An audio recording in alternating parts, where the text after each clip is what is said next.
Singing by Deepak Maithi, music by DJ Sushil. Maa Vaishnavi films की प्रस्तुति।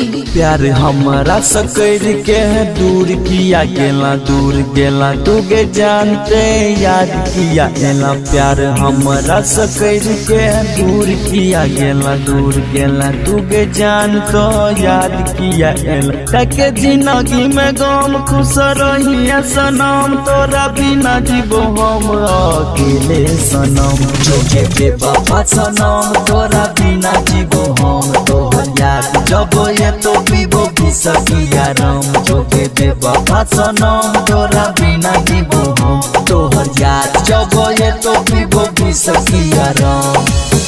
जोगे बेवफा सनम, तोरा बिना जीवो हम तोहर याद जब ये तो पीबो भी सकिया राम।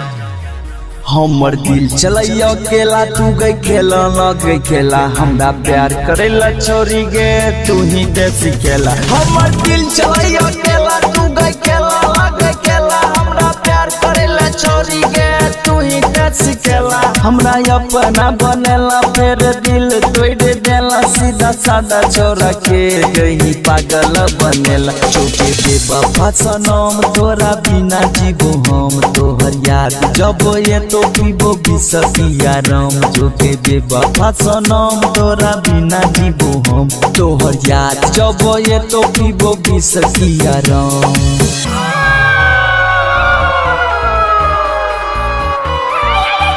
जोगे बेवफा सनम, तोरा बिना जीवो हम तोहर याद जब ये तो पीबो भी सकिया राम। माँ वैष्णवी फिल्म्स की प्रस्तुति।